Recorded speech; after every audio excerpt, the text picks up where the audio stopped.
Technical अड्डा YouTube channel पर आप सभी का स्वागत है दोस्तों। जैसा कि आप सभी जानते हैं, इस चैनल के माध्यम से फिटर, टर्नर और मशीनिस्ट वालों के लिए थ्योरेटिकल क्लास कराई जा रही है। जी हाँ दोस्तों, फिटर, टर्नर और मशीनिस्ट वालों के लिए इस चैनल के माध्यम से टॉपिक वाइज थ्योरेटिकल क्लास कराई जा रही है। साथ ही साथ दोस्तों, आप हमारे इस चैनल के साथ बने रहें, क्योंकि इस चैनल के माध्यम से हम आपको थ्योरेटिकल के साथ साथ टॉपिक वाइज एमसीक्यू क्वेश्चन भी लेकर आएंगे, जो आपके सभी एग्जामों के लिए बहुत महत्वपूर्ण होंगे। जैसा कि दोस्तों आप सभी जानते हैं कि अगर आपकी थ्योरी क्लियर रहेगी, कवर रहेगी, तो कोई भी प्रश्न हो एग्जाम हॉल में जब आप बैठेंगे तो उसे आसानी से कवर कर पाएंगे और आसानी से उसे क्या कर पाएंगे, सॉल्व कर पाएंगे। तो आइए हम बिना समय गंवाए स्टार्ट करते हैं जो आज की हमारा नेक्स्ट टॉपिक है। इसके पहले दोस्तों हम लोगों ने सरफेस फिनिशिंग की जो लैपिंग प्रोसेस थी, जी हाँ दोस्तों, इसके पहले वाली वीडियो में हम लोगों ने जो टॉपिक स्टार्ट की थी वह सरफेस फिनिशिंग की लैपिंग प्रोसेस थी। कौन सी थी दोस्तों? सरफेस फिनिशिंग की लैपिंग प्रोसेस थी, जिसमें हम लोगों ने लैपिंग प्रोसेस के बारे में सारा कुछ कवर किया था।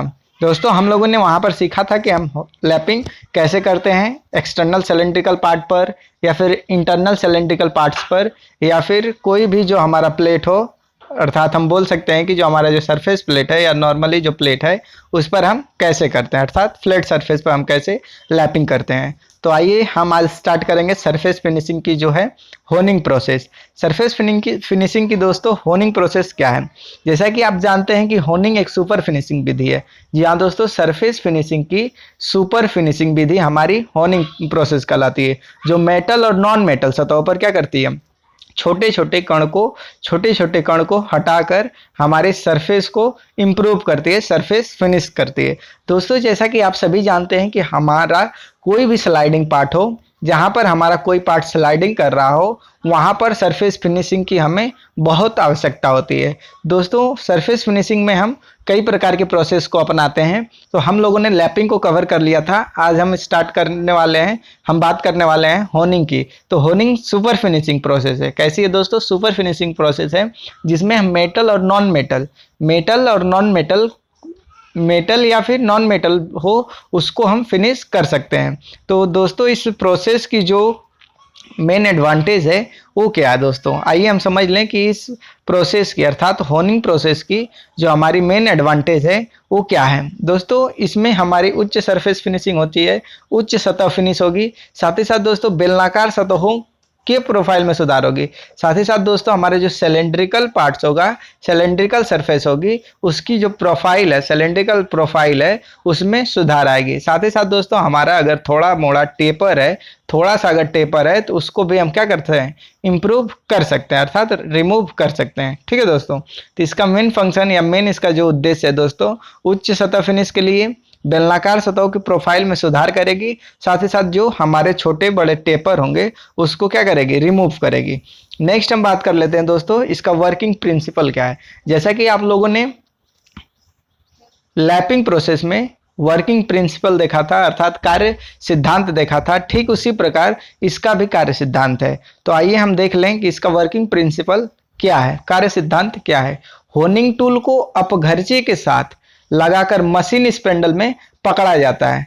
ठीक है दोस्तों, जिसे उसकी अक्ष पर घुमाया जाता है। मतलब क्या दोस्तों, मान लीजिए हमारा एक मशीन है, मशीन का क्या है दोस्तों, स्पिंडल है। ठीक, इसमें हम क्या करेंगे, एक होनिंग टूल लगाएंगे। क्या लगाएंगे दोस्तों, एक होनिंग टूल लगा दिए, और इस होनिंग टूल के आसपास, इस होनिंग टूल के साइड में, इस साइड में अपघर्षी अर्थात एब्रेसिव लगा देते हैं। कोई भी एब्रेसिव होगी, आगे हम उसकी चर्चा करेंगे कौन से एब्रेसिव लगाते हैं। तो इस प्रकार का दोस्तों आपको फिगर में क्लियर दिख रहा होगा।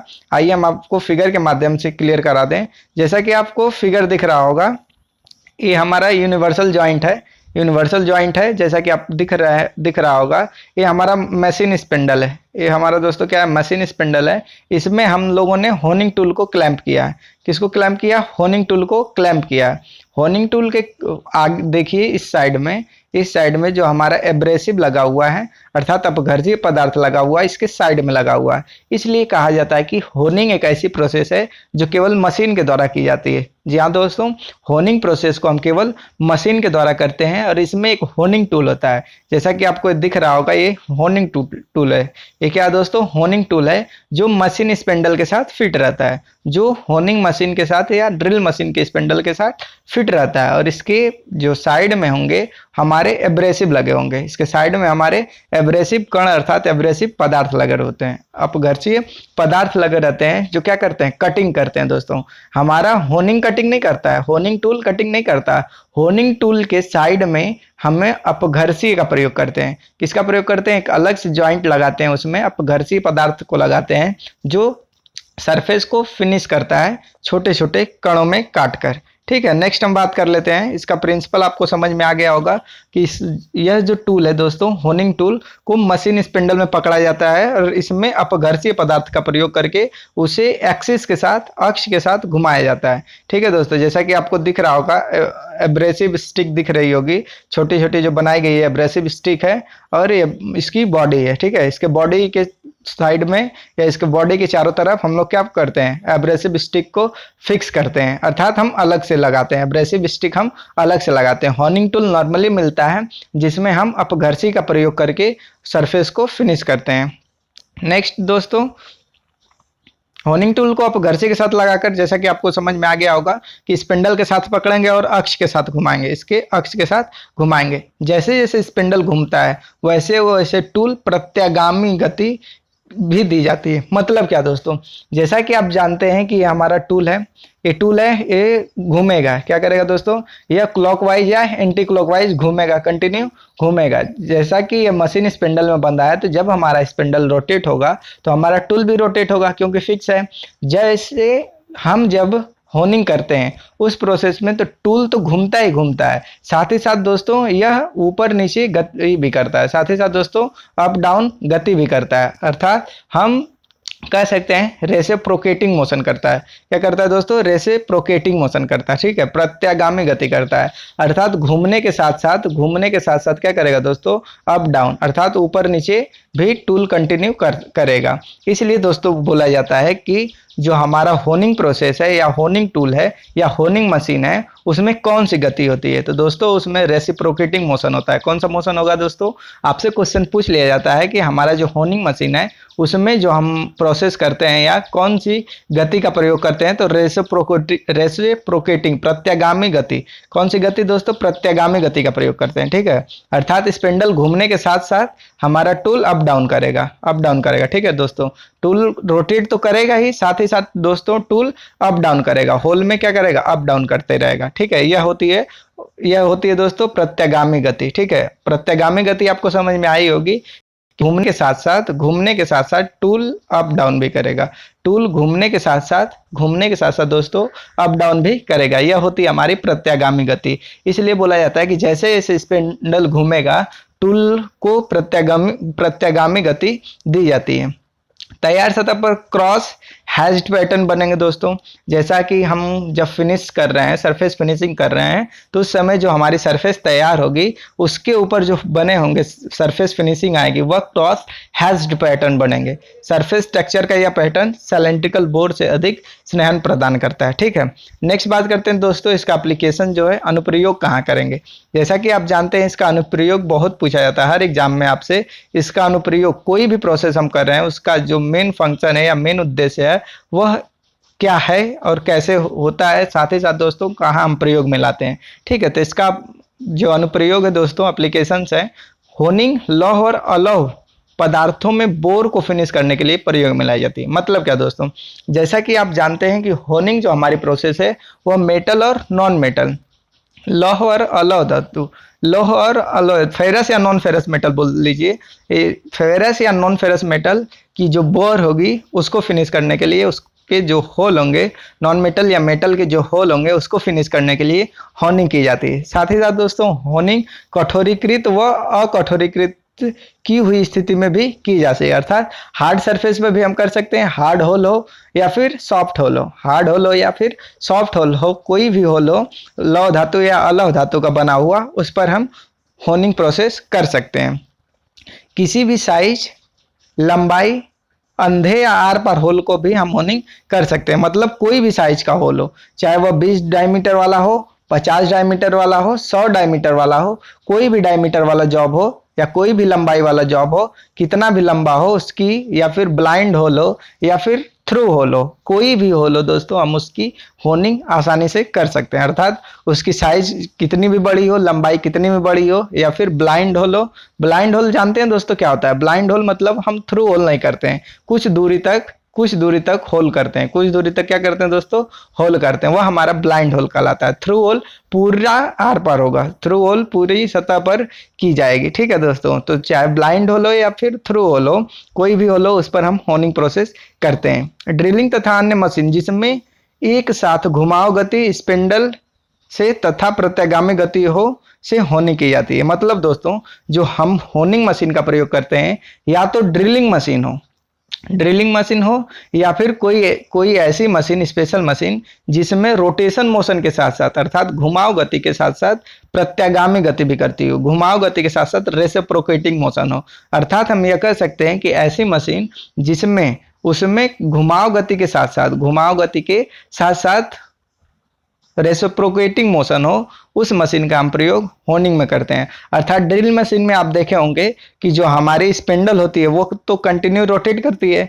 ड्रिल मशीन की जो दोस्तों स्पिंडल है वो तो कंटिन्यूस क्या करती है? रोटेट करती है।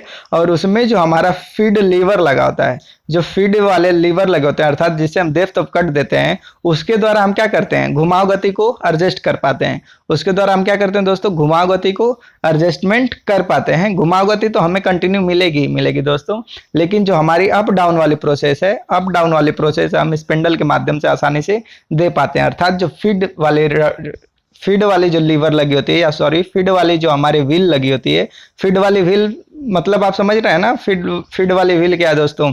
जैसा कि आप जानते हैं कि जब आप ड्रिलिंग करेंगे तो उस समय आपको डेप्थ ऑफ कट मैनुअली देना पड़ता है, या फिर ऑटोमेटिक भी दे सकते हैं। बहुत सारी मशीनों में ऑटोमेटिक दे सकते हैं।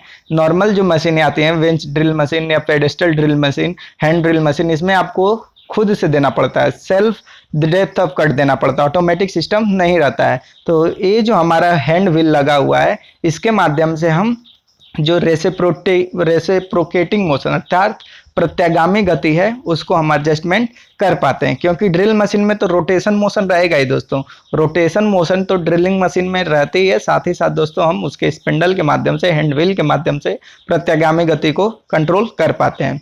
साथ ही साथ दोस्तों ऐसी मशीन या तो ड्रिल मशीन का प्रयोग करेंगे, या तो ऐसी मशीन जिसमें घुमाव गति के साथ साथ स्पिंडल के साथ साथ क्या हो? प्रत्यागामी गति हो। ठीक है, होनिंग की जा सकती है। उपयोग की गई मशीन के प्रकार पर निर्भर करते हुए घुमाव गति स्पिंडल के साथ तथा प्रत्यागामी गति या तो हाथ से या शक्ति द्वारा, अर्थात मैनुअली भी दे सकते हैं या फिर हम पावर के द्वारा भी दे सकते हैं। ठीक है दोस्तों, मैनुअली भी दी जा सकती है या फिर हम पावर के थ्रू दे सकते हैं प्रत्यागामी गति को। जैसा कि हमने आपको बताया कि जो हमारी ड्रिलिंग मशीन होती है उसमें हम मैनुअली देंगे, और अदर प्रकार की इसमें मैनुअली भी दे पाते हैं और डायरेक्ट पावर के द्वारा भी हम दे सकते हैं। ठीक है, नेक्स्ट हम बात कर लेते हैं दोस्तों कि जो हमारा मेथड ऑफ होनिंग है, होनिंग प्रोसेस हम करते कैसे हैं। ठीक है दोस्तों, होनिंग जो प्रोसेस है वो करेंगे कैसे? होनिंग की विधि। ठीक है, होनिंग की विधि, होनिंग कैसे करेंगे? होनिंग मैनुअली स्ट्रोकिंग के द्वारा या पावर स्ट्रोकिंग के द्वारा की जा सकती है। कैसे की जाएगी? पावर स्ट्रोकिंग के द्वारा या मैनुअली की जा सकती है। ठीक है, अधिक मात्रा में तथा जब टॉलरेंस अत्यधिक निकट हो, जब अधिक मात्रा में हमें होनिंग करनी हो, या फिर टॉलरेंस जो हमारा हो बहुत करीब हो, पॉइंट 001 में जब हमारा हो, 0.001 में जब टॉलरेंस अधिक निकट हो, इन द सेंस क्या है? मतलब टॉलरेंस जो है हमारा अधिक निकट हो, तो वहां पर हम मैनुअल स्ट्रोकिंग का प्रयोग करते हैं। किसका प्रयोग करेंगे दोस्तों? मैनुअल स्ट्रोकिंग का प्रयोग करेंगे, मैनुअल स्ट्रोकिंग का प्रयोग करेंगे। ठीक, नेक्स्ट बात करते हैं दोस्तों कि जो सक्रिया है, सक्रिया में लचीलापन होने के कारण कई ऑपरेटर इसे प्राथमिकता भी देते हैं। ठीक है, सक्रिया में लचीलापन होने के कारण दोस्तों हम मैनुअली को भी क्या करते हैं? प्राथमिकता देते हैं। यह कार्य को पकड़ने के लिए खर्चीले फिक्चरों के उपयोग को कम करता है। मतलब दोस्तों कि हम जब वर्क होल्डिंग एसेसरीज आती है उसमें हमारा खर्च अधिक पड़ता है, ठीक है। लेकिन जब हम मैनुअली स्टॉकिंग करते हैं, होर्निंग में जब हम मैनुअली स्टॉकिंग करते हैं उस समय हमारे जो खर्चीले फिक्सर हैं उनके प्रयोग की आवश्यकता नहीं पड़ती है, ठीक है। नॉर्मली हम वाइस में बांधकर उसे होर्निंग कर सकते हैं, ठीक है। नेक्स्ट बात करते हैं दोस्तों हम जॉब को शीघ्रता से एक प्रकार से दूसरे प्रकार में बदला जा सकता है, ठीक है। जॉब को शीघ्रता से एक प्रकार से दूसरे प्रकार में बदला जा सकता है। नेक्स्ट बात करते हैं दोस्तों हम शुद्ध होर्निंग तथा सुधार के लिए जॉब को सिरे तक उल्टा किया जा सकता है। मतलब क्या दोस्तों,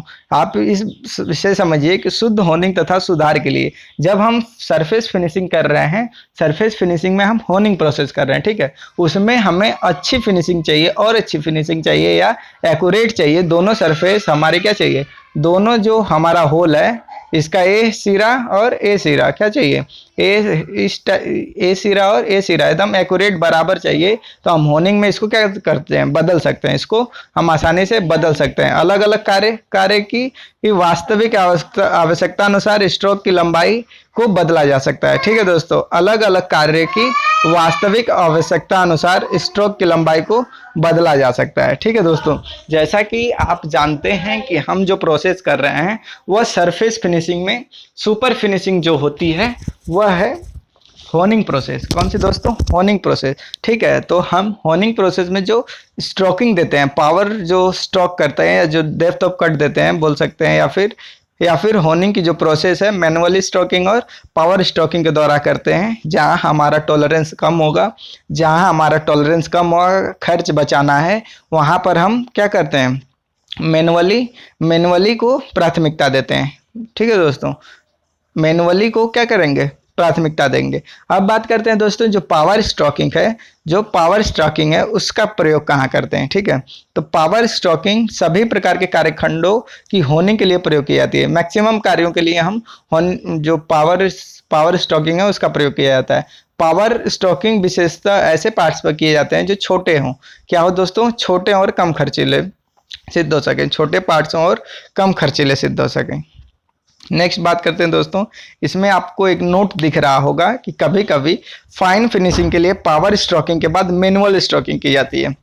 दोस्तों आपको यह ध्यान में रखना है कि कभी कभी क्या करते हैं, हम फाइन फिनिशिंग के लिए हमें बहुत अच्छी फिनिशिंग चाहिए, क्या चाहिए दोस्तों, फाइन फिनिशिंग चाहिए।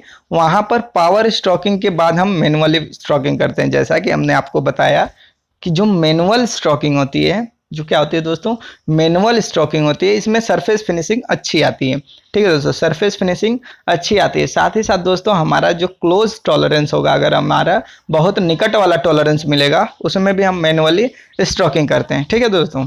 क्या करते हैं, मैनुअली स्ट्रोकिंग करते हैं। साथ ही साथ दोस्तों अगर पावर स्ट्रोकिंग के बाद हमें अच्छी फिनिशिंग चाहिए तो पावर स्ट्रोकिंग तो कर लिए, उसके बाद हम मैनुअली स्ट्रोकिंग का भी प्रयोग करेंगे, ठीक है। नेक्स्ट बात करते हैं दोस्तों, मैनुअली स्ट्रोकिंग के लिए उपयोग होने वाले टूल कार्य के पदार्थ के सापेक्ष घिसाव रोधी पदार्थ के बने एक जोड़े शूज में होते हैं। किसमें होते हैं दोस्तों, शूज में होते हैं। जैसा कि आपको दिखाया होगा, स्टोन एंड होल्डर है, वेज है, स्टोन एंड होल्डर, वेज, साथ ही साथ दोस्तों एमेंड्रल है और ये शूज है। जैसा कि आपको दिख रहा होगा कि जो फिक्सर है एब्रेसिव स्टोन की फीडिंग को नियंत्रित करता है। फिक्सर का क्या काम है दोस्तों, हमारा जो होर्निंग में फिक्सर प्रयोग होता है, अर्थात वेज जो प्रयोग होता है एब्रेसिव स्टोन की फीडिंग को नियंत्रित करता है। किसको दोस्तों, एब्रेसिव स्टोन की फीडिंग को नियंत्रित करता है वेज। होर्निंग में वेज का क्या फंक्शन है दोस्तों, इस क्वेश्चन इससे बन जाएगा कि हमारा जो होर्निंग प्रोसेस हम करते हैं उसमें कौन सी गति होती है। तो उसमें रेसिप्रोकेटिंग गति अर्थात प्रत्यागामी गति होती है।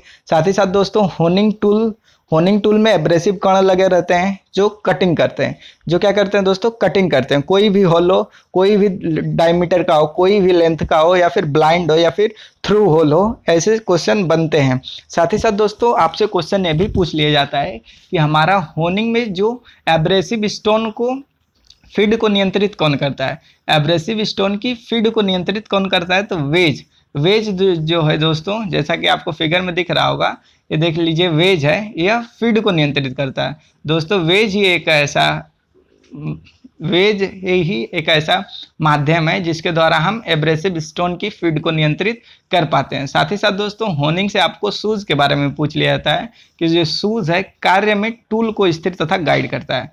होनिंग में हमारा जो कार्य को या फिर टूल को कौन गाइड करता है, इससे क्वेश्चन बन जाता है। तो जो शू होता है हमारा कार्य में टूल को स्थिर तथा गाइड करता है। शू हमारा क्या करेगा, शू कार्य में टूल को स्थिर तथा गाइड करता है। नेक्स्ट है दोस्तों पावर स्ट्रोक टूल में टूल की पूरी परिधि के चारों तरफ समान दूरी पर एब्रेसिव स्टोन होते हैं। मतलब क्या दोस्तों, आइए हम आपको पावर जो स्टॉक है या पावर फीडिंग है या पावर स्टोन है, पावर स्टॉक जो है उसका हम फिगर की ओर लेके चलते हैं। जैसा कि आपको दिख रहा होगा, फिगर आपको क्लियरली दिख रहा होगा कि ये हमारा जो है पावर स्ट्रोक वाला होनिंग टूल है। कैसा दोस्तों, पावर स्ट्रोक वाला होनिंग टूल है। इसमें हम क्या करते हैं कि आपको इसके चारों तरफ आपको एब्रेसिव कण दिख रहे होंगे। ये जो है दोस्तों एब्रेसिव कण है, ये जो है दोस्तों क्या है, एब्रेसिव कण है। और ये ब्रेज की हुई ब्रॉन्ज की गाइड है। क्या है दोस्तों, ब्रॉन्ज की बनी हुई गाइड लगी हुई है। ठीक है दोस्तों, ब्रॉन्ज की लगी हुई गाइड है। ये क्या करती है, एब्रेसिव कण को गाइड करती है, टोटल टूल को या फिर हम बोल सकते हैं होल को गाइड करती है। दोस्तों आपको पावर स्टॉकिंग टूल है, कैसा दोस्तों, पावर स्टॉकिंग टूल है। इसके जो चारों तरफ जो लगे हुए हैं ये जो है ये हमारे क्या है, एब्रेसिव कण है। यही हमारे होल में जाकर कटिंग करते हैं और सरफेस को फिनिश करते हैं। जो हमारे एब्रेसिव कण इसके चारों तरफ लगे होंगे, जैसा कि आपको दिख रहा होगा, ये हमारे कटिंग करते हैं। और ये ब्रेज की हुई या फिर ब्रॉन्ज की गाइड लगी हुई है, ब्रॉन्ज की गाइड है। ठीक है, तो आपको समझ में आया होगा कि पावर स्टॉकिंग में स्टोन के द्वारा बोल सकते हैं या फिर एब्रेसिव कण के द्वारा कटिंग करते हैं। ठीक है, कोई भी होनिंग प्रोसेस आप करिए, उसकी जो हमारी कटिंग होती है उसमें जो कटिंग प्रोसेस होती है वह एब्रेसिव कण के द्वारा होती है। किसके द्वारा होती है, एब्रेसिव कण के द्वारा या एब्रेसिव स्टोन के द्वारा होती है। टूल सामान्यतः डबल यूनिवर्सल जॉइंट के साथ संरेखित में होते हैं। जैसा कि आपको दिख रहा होगा, ये जो जॉइंट है यह स्वतः क्या है, सेल्फ अलाइनमेंट होती है। ठीक है, इसमें अलाइन करने की जरूरत नहीं पड़ती है। नेक्स्ट बात करते हैं दोस्तों, हमारा जो होनिंग स्टोन है क्या। जैसा कि आपको पता है कि जो होनिंग स्टोन है या एब्रेसिव स्टोन है, इसको हम आप ये कह सकते हैं कि ये होनिंग स्टोन है। कैसा स्टोन है दोस्तों, होनिंग स्टोन है। इसके चारों तरफ जो पावर स्टॉकिंग में लगे हुए थे होनिंग स्टोन, वो कटिंग करते हैं। तो यह कितने टाइप के होते हैं होनिंग स्टोन में एल्युमिनियम ऑक्साइड, सिलिकॉन कार्बाइड या डायमंड के कणों को विट्रीफाइड क्ले, कॉर्क, कार्बन धातु से एक साथ मिलाकर बनाते हैं। मतलब क्या दोस्तों, जो हमारा पावर स्ट्रोकिंग टूल है उसमें होनिंग स्टोन का प्रयोग करते हैं जो कटिंग का कार्य करता है। जो किसका कार्य करता है दोस्तों, कटिंग का कार्य करता है। यह honing stone aluminium oxide, silicon carbide और डायमंड के साथ विट्रीफाइड क्ले, कॉर्क, कार्बन धातु को मिलाकर बनाते हैं। ठीक है, जो होनिंग टूल है, होनिंग टूल से क्वेश्चन भी बनते हैं दोस्तों कि होनिंग टूल में जो हमारा प्रयोग में लाया जाता है वह क्या क्या होता है। तो एल्युमिनियम ऑक्साइड होती है, सिलिकॉन कार्बाइड होती है और डायमंड होता है। इसको हम विट्रीफाइड क्ले के साथ, कॉर्क के साथ और कार्बन के साथ मिलाकर बनाते हैं। ठीक है, होनिंग स्टोन में जो हमारी होती है ओपन स्ट्रक्चर होती है, खुली संरचना होती है। कौन सी होती है दोस्तों, खुली संरचना होती है। ठीक है, होनिंग स्टोन में हमारी ओपन स्ट्रक्चर होती है। जब आप दोस्तों पढ़ेंगे ग्राइंडिंग, उसमें आपको दिखाया जाएगा कि जो हमारा ओपन स्ट्रक्चर और डेंस स्ट्रक्चर क्या होता है। ठीक है, यहाँ पर हम केवल बात करते हैं कि होनिंग स्टोन में जो हमारा स्ट्रक्चर होता है। इससे क्वेश्चन में बनते हैं कि हमारा जो होनिंग स्टोन में जो संरचना होती है वह कौन सा होता है। तो होनिंग में हमारी खुली संरचना होती है, अर्थात ओपन स्ट्रक्चर होता है। ठीक है, तथा यह चिप्स निकालने में भी मदद करता है। ओपन स्ट्रक्चर है और यह चिप्स निकालने में भी मदद करता है। उपयोग किए जाने वाले आपको घर्षीय की जो ग्रिड साइज होती है वह 36 से लेकर 600 तक होती है। 36 से लेकर दोस्तों 600 तक होती है। किंतु सामान्यतः उपयोग में होने वाली जो साइज होती है ग्रिड की साइज दोस्तों 120 से लेकर 320 तक होती है। ठीक है, तो आपको ये ध्यान में रखना है कि जो हमारी अपघर्षीय बनाने के लिए एब्रेसिव बनाने में जो ग्रिड का प्रयोग करते हैं, इसका दोस्तों ग्रिड का प्रयोग करते हैं। इसी से हमारी समझ में आता है कि फाइन फिनिशिंग हो रही है या फिर फाइन फिनिशिंग हो रही है या कोर्स फिनिशिंग हो रही है। ठीक है, ग्रिड के द्वारा ही हम डिसाइड कर सकते हैं कि जो हमारी फिनिशिंग होगी, सरफेस फिनिशिंग होगी, वो कैसी होगी, फाइन होगी या फिर कोर्स होगी। ठीक है, ग्रिड पर डिपेंड करता है। तो ग्रिड जो हमारा होनिंग में प्रयोग होता है वह 36 से लेकर 600 होता है, लेकिन जो हम प्रयोग में लाते हैं सामान्यतः जो हम बनाते हैं होनिंग टूल या होनिंग एब्रेसिव, वह ग्रिड की साइज 120 से लेकर 320 तक होती है। ठीक है, तो इसमें आपको दो बातों को ध्यान में रखना है कि हमारा जो स्ट्रक्चर होता है होनिंग स्टोन में जो बना हुआ स्ट्रक्चर है वह कौन सा स्ट्रक्चर होता है, तो वह दोस्तों ओपन स्ट्रक्चर होता है। साथ ही साथ दोस्तों जो ग्रिड की साइज होती है अपघर्षियों की या फिर एब्रेसिव की जो ग्रिड साइज होती है वो 36 से लेकर 600 होती है, लेकिन जो हम प्रयोग में लाते हैं, जो हम नॉर्मली प्रयोग में लाते हैं, वो 120 से लेकर 320 तक होती है। आपको दर्शाया गया डिफरेंट प्रकार के दोस्तों एब्रेसिव। एब्रेसिव कई प्रकार के होंगे, जैसे एल्युमिनियम ऑक्साइड हो गया, एल्युमिनियम ऑक्साइड हो गया, सिलिकॉन कार्बाइड हो गया, डायमंड हो गया, लौह तथा अलौह धातुओं के लिए टंगस्टन या सिरेमिक आदि हो गया। ठीक है, लौह और अलौह धातुओं के लिए टंगस्टन और सिरेमिक। ठीक है, टंगस्टन और सिरेमिक, ये जो जितने प्रकार के हैं दोस्तों, यह एब्रेसिव के टाइप्स हैं। ठीक है, एब्रेसिव के टाइप्स जैसे कि आपको लैपिंग में भी समझ में आया होगा, एल्युमिनियम ऑक्साइड था, सिलिकॉन कार्बाइड था, डायमंड था, टंगस्टन सिरेमिक। टंगस्टन और सिरेमिक केवल होनिंग में प्रयोग में लाया जाता है। ठीक है दोस्तों, एब्रेसिव के रूप में टंगस्टन और सिरेमिक केवल हम होनिंग में प्रयोग में लाते हैं। नेक्स्ट बात करते हैं हम कटिंग फ्लूइड की। इसकी दोस्तों कटिंग फ्लूइड की आपको इस होनिंग प्रोसेस में दोस्तों, जैसा कि सुपर सरफेस फिनिशिंग है, तो इसमें हमें कटिंग फ्लूइड की आवश्यकता पड़ती है। किसकी आवश्यकता पड़ेगी दोस्तों? कटिंग फ्लूइड की आवश्यकता पड़ती है। जैसा कि आप ड्रिलिंग करते हैं तो उसमें भी कटिंग फ्लूइड की आवश्यकता पड़ती है। मशीनिंग अर्थात लेथ मशीन पर कोई वर्क करेंगे तो उसमें भी कटिंग फ्लूइड की आवश्यकता पड़ती है। तो दोस्तों होनिंग करते समय कर्तन द्रव उपयोग में प्रयोग लाया जाता है, अर्थात कटिंग फ्लूइड का प्रयोग में लाया जाता है। होनिंग के दौरान होनिंग जब हम करते हैं उसमें हम कटिंग फ्लूइड का प्रयोग करते हैं। होनिंग के लिए उपयोग में होने वाले पूर्व मशीनिंग ऑपरेशन में सामान्यतः उपयोग होने वाले खनिज तेल के साथ एक भाग तो तेल रहेगा, एक भाग खनिज तेल रहेगा, उसके साथ हम 4 भाग मिट्टी का तेल के अनुपात में मिलाकर रखते हैं। ठीक है दोस्तों, इससे क्वेश्चन आपसे पूछ लिया जाता है। जैसे आपको सॉल्यूबल ऑयल से क्वेश्चन पूछा जाता है कि उसका जो रेशियो होता है ऑयल और पानी का, उसका रेशियो क्या होता है, सेम उसी प्रकार से दोस्तों इसमें भी क्वेश्चन बनता है कि जो हमारा ऑयल और ऑयल अनुपात मिट्टी का तेल, किरोसिन तेल का अनुपात क्या होगा दोस्तों, तो 1:4 के होता है, 1:4 में होता है। ठीक है, जो खनिज तेल और मिट्टी के तेल का अनुपात होता है 1:4 होता है, 1:4 के अनुपात में होगा। ठीक है, एक रेशियो हमारा खनिज तेल होगा, एक रेशियो दोस्तों क्या होगा, खनिज तेल होगा, और मिट्टी का तेल एक रेशियो होगा। ठीक है, तो ये क्वेश्चन आपसे पूछ लिया जाता है। बहुत बहुत धन्यवाद दोस्तों, आज के लिए हमारा बस इतना ही। नेक्स्ट वीडियो में हम आगे की चर्चा करेंगे, तो stay home and stay safe. बहुत बहुत धन्यवाद।